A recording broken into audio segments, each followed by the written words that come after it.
Salutations à tous, c'est le frère Martin. Et aujourd'hui, par la manifestation de la grâce de l'Oba, par son verbe, il était permis que je puisse donner une exhortation dans Bible. Comme il est mentionné dans Bible, dans Essombé, chapitre 54, au verset 11, il est dit, « Mais exhortez-vous les uns les autres chaque jour, virgule, aussi longtemps qu'on peut dire aujourd'hui. » Donc, pour cela, nous allons aller dans Munaganda, qui est connu sous le nom de Jacques dans les Bibles actuelles classiques, mais son vrai nom c'est Munaganda. Donc, c'était un apôtre de Jokisabe, donc du vrai Christ. Et pour cela, donc, dans Munaganda, chapitre 3, à partir du verset 1 à 6, nous allons parler donc de la parole. Et la parole ici avec un P minuscule et non un P majuscule, donc la parole P minuscule. Nous allons parler ici donc du mystère de la parole. Il est écrit ici, « Ne soyez pas nombreux à vouloir devenir des enseignants, car, virgule. » Donc ici, Munaganda nous révèle par ses écrits, nous informe et nous exhorte, donc nous enseigne par les écrits, de ne pas être nombreux à vouloir être des enseignants, à vouloir enseigner. Nous le savons dans le monde actuel où nous vivons, il y a beaucoup de personnes qui se taguent être des enseignants, alors que nous le savons très bien, ceux qui ont reçu la révélation, qu'il n'y a qu'un seul enseignant qui est le Mouledi Zulula San, le seul mandaté en cette époque, dans cette réalité. Donc, en cela, dans les fausses religions, toutes sortes de formes de croyances, de spiritualité, hors de ce que le Mouledi apporte, ceux qui se taguent être des enseignants sont dans le faux. Nous le savons. Et ils sont nombreux et ils ne sont même pas d'accord entre eux. Ils se contredisent les uns les autres. Même ceux qui sont soi-disant dans les mêmes églises, ils se contredisent.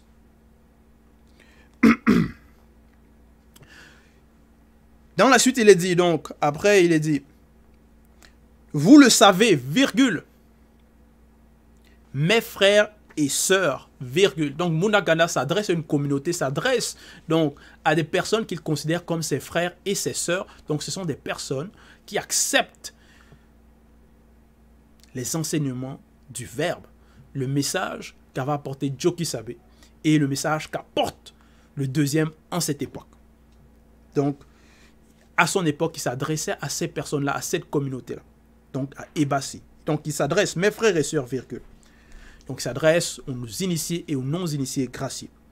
Celui qui enseigne doit toujours être sous l'inspiration du Mundi. Point. Donc, celui qui enseigne, celui qui parle, qui donne des enseignements, qui parle de la loi, qui parle de la spiritualité, doit parler selon le Mundi, selon le Verbe. Et non pas parler de lui-même, parler de ce que lui, il pense, de ses propres raisonnements, de ce qu'il a appris. Voilà, je pense que ceci, je pense que cela. Non. La personne qui enseigne ne doit pas parler de lui-même, mais doit parler de la part du Mundi. Donc de la part de l'esprit. Et ici, Mundi, c'est avec un M majuscule, donc l'esprit avec un E majuscule. Donc ce n'est pas de soi-même que la personne qui se dit enseignant doit parler. Celui qui enseigne doit toujours être, donc à chaque fois que la personne enseigne, ça doit être toujours sous l'inspiration du Mundi. Dans le cas contraire, virgule, donc si ce n'est pas le cas, si cette personne-là n'est pas alimentée par le Verbe, n'est pas alimentée par le Mundi, n'est pas sous l'inspiration, il sera châtié plus sévèrement. Donc il y a un châtiment, il y a une sentence que cette personne-là qui se veut prétendre être un enseignant, mais n'est pas inspiré par le Mundi, n'a pas été autorisé, n'a pas été mandaté, parce que pour parler, pour enseigner, il faut être mandaté.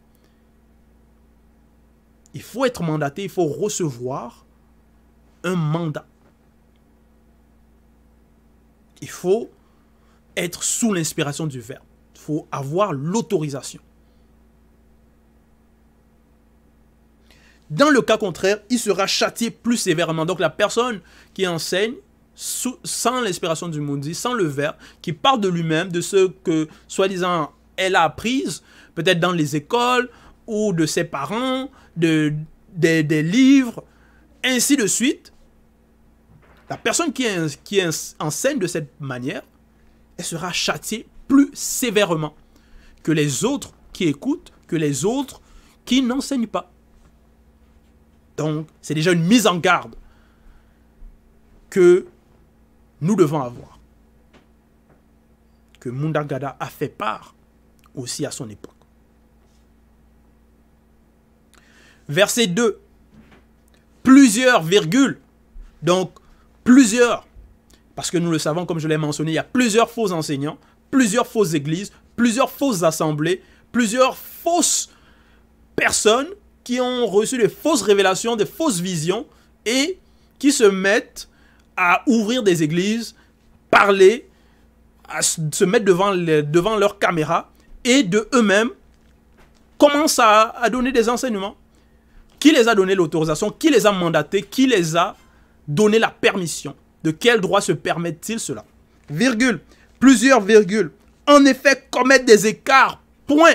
Donc, Munda Gada, il révèle, il donne, il écrit que plusieurs commettent des écarts.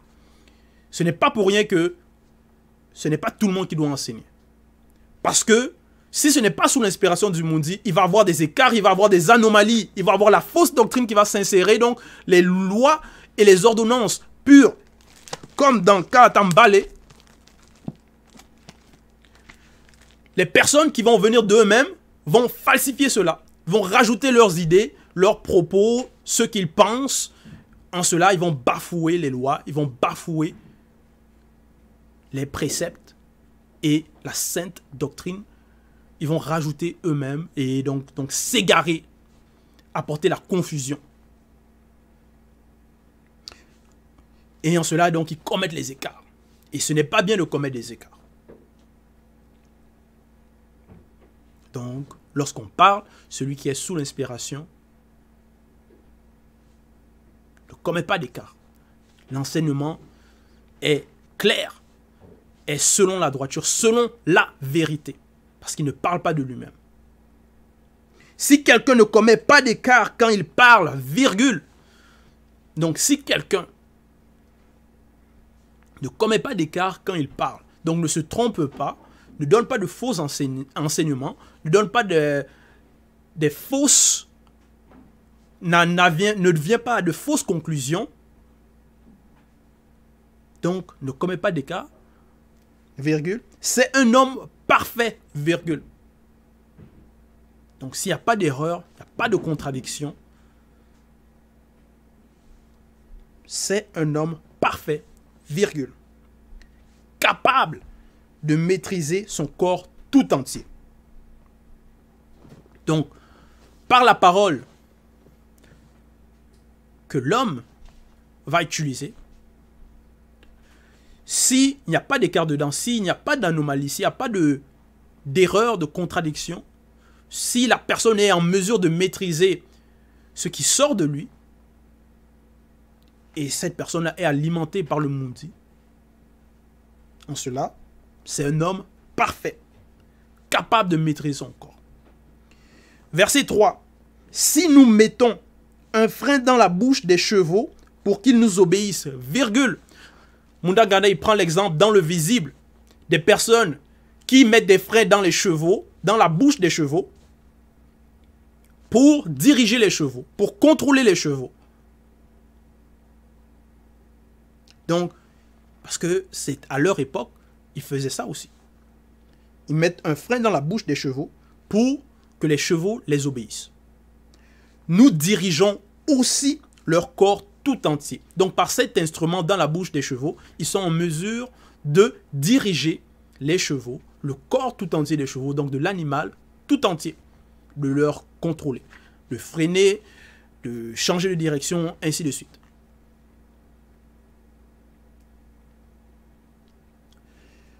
Verset 4. Voici, virgule, même les navires, virgule, qui sont si grands et que poussent des vents impétueux, virgule. Donc, même les grands navires, comme les bateaux, qui sont poussés par le vent, ainsi de suite, sont dirigés par un très petit gouvernail, virgule.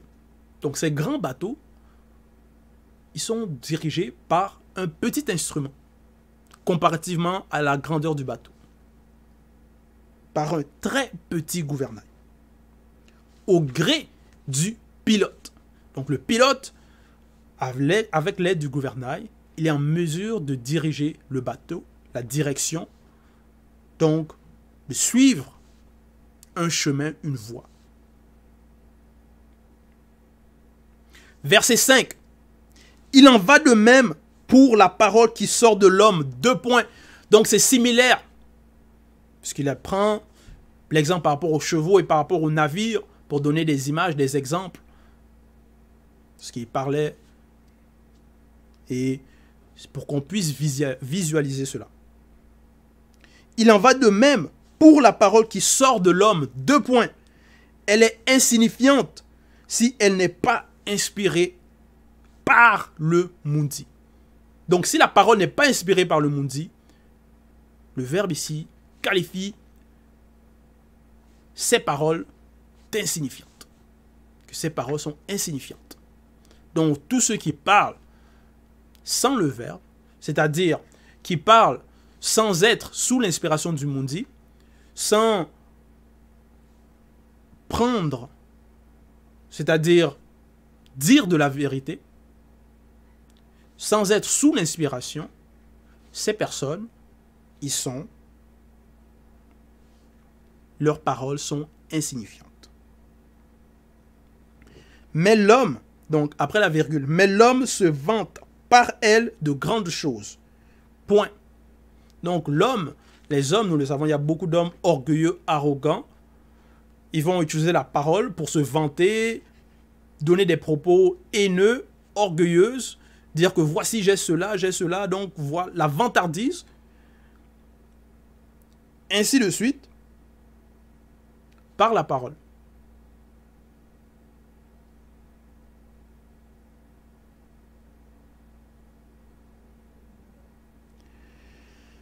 Ne suffit-il pas, donc après le point, ne suffit-il pas d'un petit feu pour incendier une vaste forêt? Point d'interrogation. Donc, lorsqu'il y a un incendie, un immense incendie dans la forêt, d'abord, parfois ça commence quelque part. Un petit feu, ensuite ça se propage, ça se répand. Et toute une forêt, une grande région peut être détruite. Et c'est de même aussi par la parole. Par la parole de l'homme, les hommes peuvent calomnier, peuvent répandre leurs mauvais propos dans plusieurs personnes, donc affecter plusieurs personnes. Et donc avoir de l'influence par leurs paroles, influencer les gens, changer des lois, ainsi de suite. Et donc, ils sont en mesure de corrompre, apporter du désordre par leurs paroles. Quand ces personnes-là ne sont pas mandatées, ne sont pas alimentées par le Mundi, ne sont pas sous l'inspiration, et qu'ils veulent prétendre enseigner, donc leur mensonge va se propager et il va y avoir beaucoup de dégâts. Verset 6.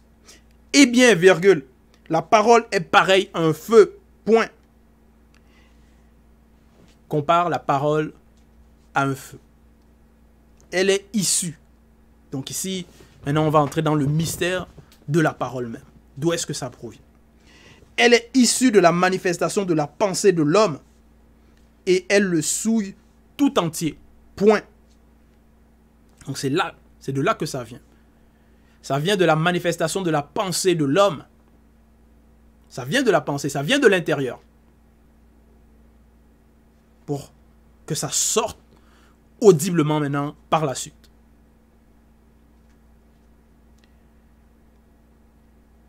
Et elle le souille tout entier. Donc, comme il y avait au verset 2, qu'un homme parfait, c'est celui qui est capable de maîtriser, celui qui est capable de maîtriser son corps tout entier. Donc, celui qui ne commet pas d'écart dans ses enseignements, dans ses propos, dans ce qu'il dit. C'est celui-là, un homme parfait, capable de maîtriser son corps tout entier. Maintenant, il y a maintenant l'autre côté, ceux qui ne sont pas alimentés par le Mundi, ceux qui ne sont pas sous l'inspiration du Mundi.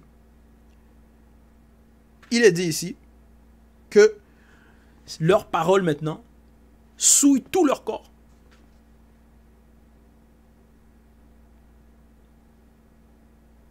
L'âme, dans la suite, au verset 6, l'âme, par la parole, met le tourment dans toute votre vie. Virgule. Donc voici. L'âme, par la parole, met le tourment dans toute votre vie. Donc, les tourments, ça vient aussi de là. Ça vient de la parole. Et cette parole-là vient de l'âme. De la naissance jusqu'à la mort. Ce tourment vient du lieu de tourment de votre pensée, issu de votre âme. Donc ici, le tourment, ça vient d'un lieu, ça vient de quelque part. Et c'est un lieu de tourment. Et ce lieu de tourment-là, c'est le lieu de tourment de la pensée. Donc, lorsque, par exemple, une personne est tourmentée dans ses pensées, ce tourment-là, quand ça va maintenant sortir par la parole, par des mauvais propos, par ainsi de suite. Donc, quand ça sort, ces mauvaises pensées sortent, ça calomnie maintenant, donc ça, toute la vie maintenant, ça met la vie dans le tourment. Donc l'existence de la personne maintenant dans le tourment. De la naissance jusqu'à la mort. Ce tourment vient du lieu de tourment de votre pensée, issu de votre âme. Donc ça vient de l'âme.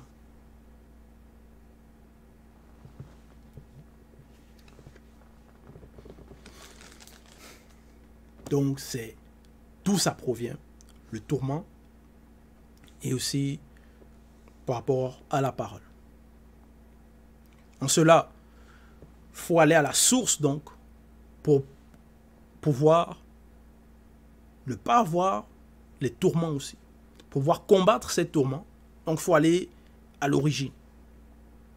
Et comme ça vient de la pensée, ces tourments-là, de la pensée, et ces pensées-là viennent de l'âme, il faut aller donc travailler sur l'âme, transcender les consciences. Et c'est par le verbe, c'est par les enseignements que nous recevons du Moulidi, que on transcende nos consciences, on voit les choses d'une autre manière. On voit la réalité différemment. On conçoit les choses différemment. Et ça affecte nos pensées maintenant. Puisque notre âme est changée, transcende de conscience, ça va affecter aussi les pensées. Et quand nous changeons maintenant nos pensées, par donc les enseignements que nous recevons, par le verbe donc, les paroles aussi qui vont sortir de nos bouches vont aussi changer. Et si les paroles de nos bouches, quand ils vont changer, donc nous les contrôlons aussi, nous les maîtrisons, et nous nous assurons qu'ils sont droits, conformes à aux enseignements que nous recevons, donc au Verbe. En cela, si les paroles sont droites, comme il est dit au verset 2, si quelqu'un ne commet pas d'écart quand il parle, donc ce n'est plus commettre d'écart, donc ne plus dire l'antivérité. En cela, c'est ça aussi le mystère de la perfection. C'est un homme parfait, virgule, capable de maîtriser son corps tout entier. En cela, nous maîtrisons tout notre corps tout entier. Donc, c'était l'exhortation sur la parole. Toute gloire et tout honneur à l'Oba, seul créateur unique et véritable.